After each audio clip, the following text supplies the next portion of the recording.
So I've been looking, listening to a lot of these disappearances from parks and the desert and various places. They say parks, but it's not really always technically a park. This right here was it's the 33rd frame from Yuri, and I don't know how to say his name, Shenko's camera. Now, this is a story. So there's videos on YouTube about this. I believe it's called the Dyatlov Pass.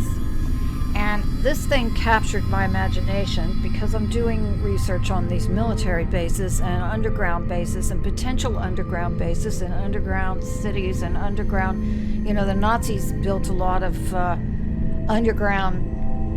They actually built manufacturing where they were manufacturing weapons and military equipment underground in Russia. And they called them earthworm camps. And they're everywhere, scattered all over the landscape. So, yes, this happened in 1959. And these people, and again, you can watch videos about it, read articles about it. Dyatlov Pass. Dyatlov Pass incident.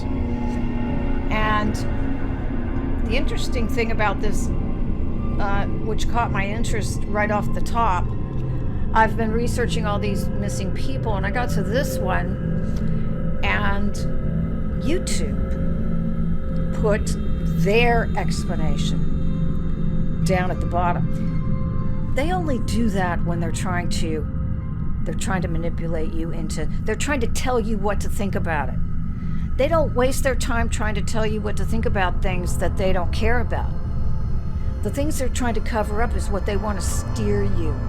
So the fact that whenever you see that, where they're explaining to you what it is, they want to be the ones to tell you what it's all about, or whatever.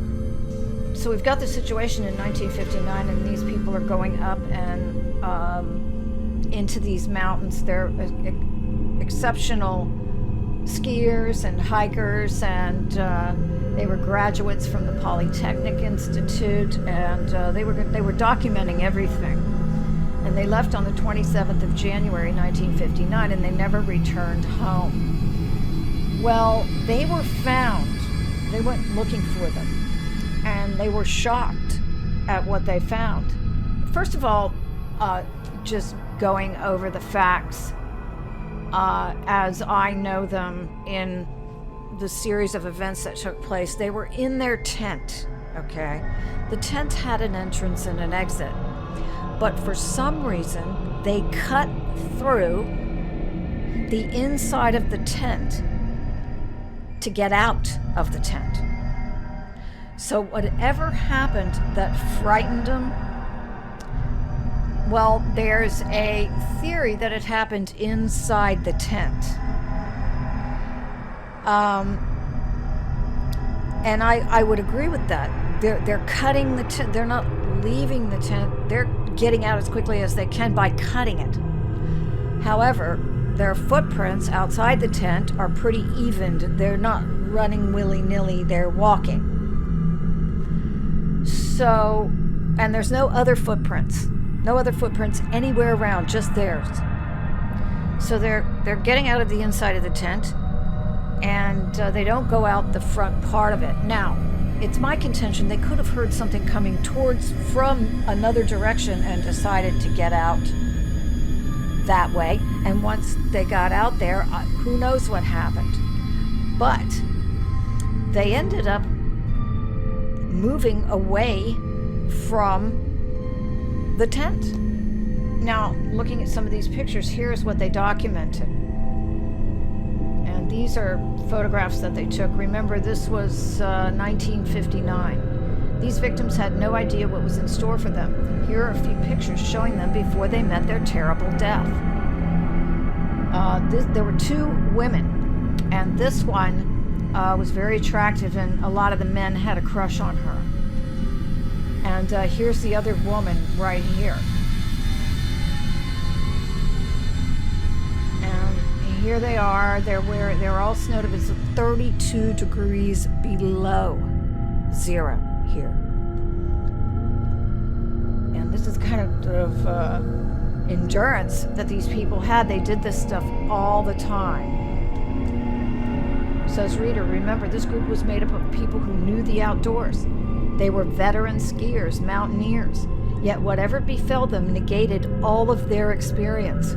What could have done this? And this, to me, there is no explanation for this. And I'm wondering, of course, about these German earthworm camps everywhere all over Russia, these underground places. I'm wondering about what we now know to be hundreds, maybe even thousands, hundreds of thousands disappearances from parks and places like that all over America, but also in other countries. Because if you look on YouTube, there's one for every country where people are just disappearing into the landscape, and it's not even so many of these stories. There's a lot of people there. One person walks a little ahead or something, and it's like they disappear into. It reminds me of that movie. A lot of what's happening now reminds me of this old movie called Invaders from Mars that I saw when I was real little. It was a black and white movie, and it scared me. And people were getting sucked into the ground. Like the ground would open up, the sand would get sucked. It would be like a vacuum cleaner was sucking the sand, but a big hole would open up and the people would get just sucked down. And then it would fill back up again.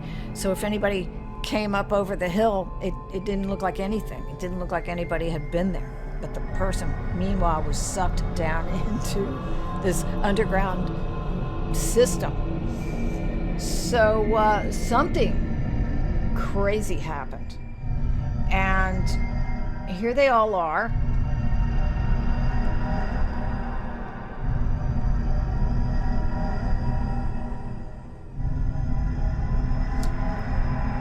One of the guys left.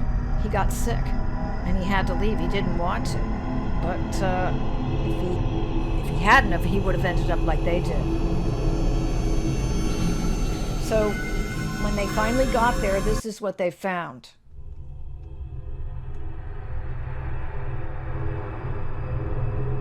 Now, here's the thing, and I'm just going to cruise by them. Some of them, their eyes were missing. They were removed. Some of them had, the one girl, not the one that everybody was after, but the other one, her tongue was removed. And I think one of the guys' tongues were removed. And in one of the articles or videos I saw, it said it was removed from the root. It was pulled out. So this was one of the last photographs in their camera. And the interesting thing to me was orange lights were spotted all around that area, right around that time. This was one of the last photographs in the camera.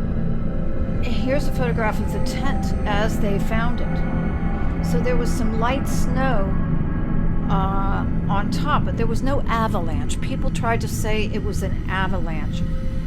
Where is that? So if you look here, their tent was here. And they cut their way out of the tent. Something scared them that bad.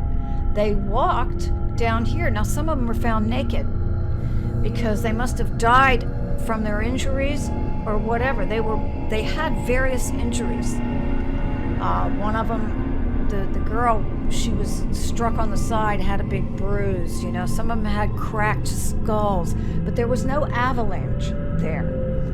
And what they did was they walked down here, and for some reason they broke up. Some of them tried to head back to the tent. Some of them headed over here because there was a little place where they could protect themselves from the elements. They all ended up dying in there. And then some of these managed to straddle over here. And so whatever happened, the lights, the orange lights were seen. And that, no matter what people come up with, it doesn't explain the orange lights. And that last photo, they don't address the last photo. They just say it could be anything and it doesn't matter. But I say when you're in the middle of the dark mountains and there's lights up there, this is one of the last photos. They took the photo for a reason. And it should be pitch black dark up there. So what are those lights doing up there? Not only that, what about all the other sightings? So I thought it was a really interesting story, and I would turn you guys on to it as a, just something to look into. And I'm going to be looking into this. Thank you to Snopes for not retouching this photograph, because I've seen the original, and it seems to be pretty well intact.